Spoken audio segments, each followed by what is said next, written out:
ابتدا میں جناب نبی کریم صلی اللہ علیہ وسلم کو متعین طور پر شب قدر کا علم عطا فرمایا گیا۔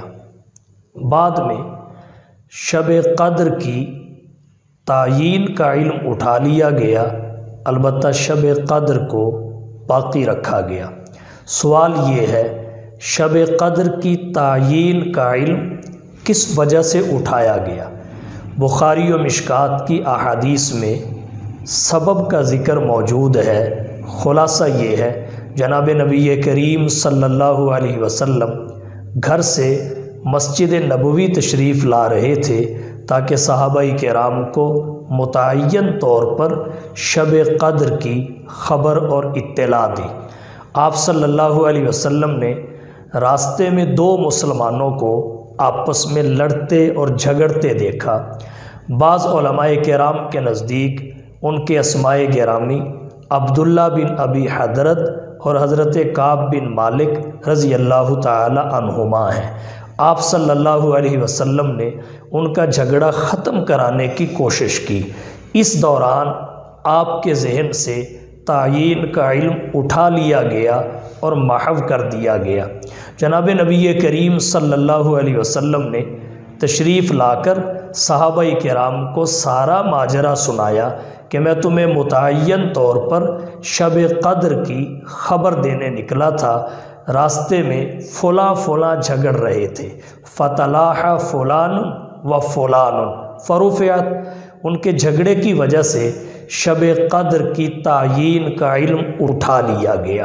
جناب نبی کریم صلی اللہ علیہ وسلم نے صحابہ کرام سے اگلی بات یہ فرمائی، کوئی بعید نہیں کہ اٹھا لینے میں ہی حکمت اور فائدہ ہو۔ جناب نبی کریم صلی اللہ علیہ وسلم کا یہ جملہ بڑا معنی خیز ہے۔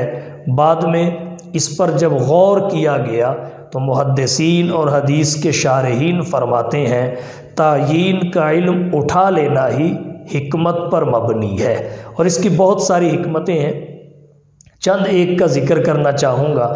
پہلی حکمت یہ ہے، اگر متعین طور پر مسلمانوں کو شب قدر کا علم ہوتا تو پھر وہ ایک شب عبادت کرتے اور باقی شب عبادت کرنے میں سستی کرتے اور عبادت سے محروم ہو جاتے۔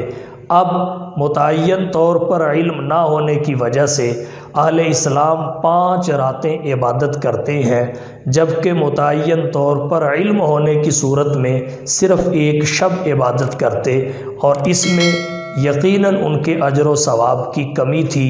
تو پہلی حکمت یہ ہے متعین طور پر علم کے اٹھا لینے کی۔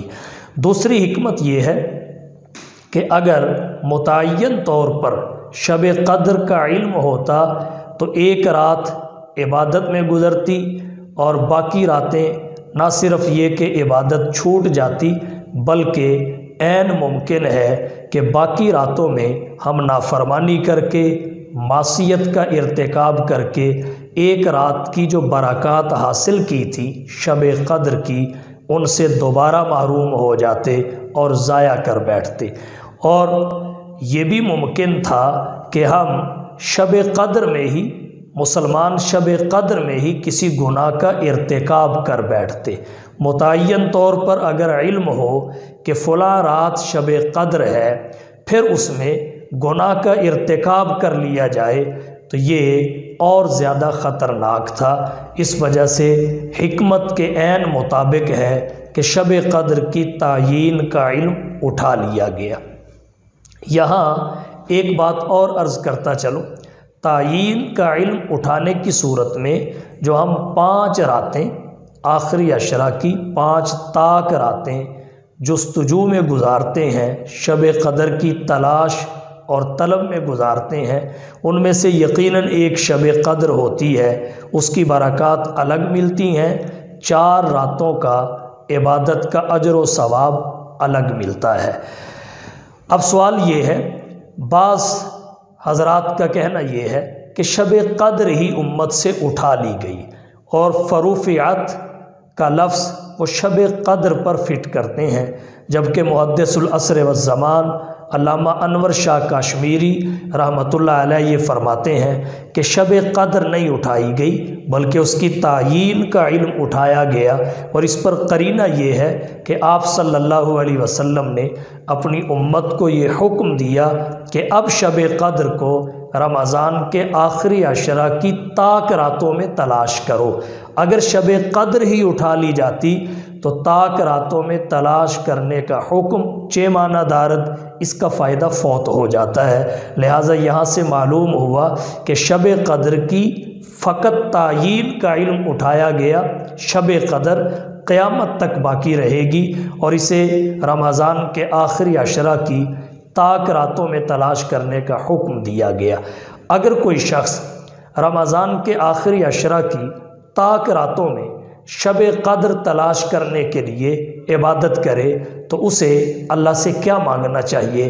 یہ وہ سوال ہے جو ام المومنین صدیقہ کائنات صدیقہ بنت صدیق حضرت عائشہ رضی اللہ تعالی عنہا نے خود جناب نبی کریم صلی اللہ علیہ وسلم سے کیا۔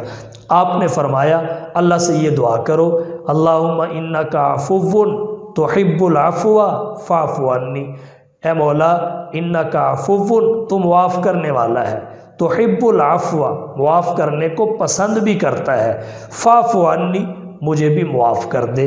اللہ تعالیٰ شب قدر کی تلاش کرنے کی توفیق بخشے، اور حضور صلی اللہ علیہ وسلم نے جو دعا حضرت عائشہ کو بتائی وہ بھی زیادہ سے زیادہ طاق راتوں میں کی جائے پوری امت مسلمہ کے لیے جو اس وقت مصائب میں گرفتار ہے، دعا کی جائے اللہ پوری امت کے حال پر رحم فرمائے۔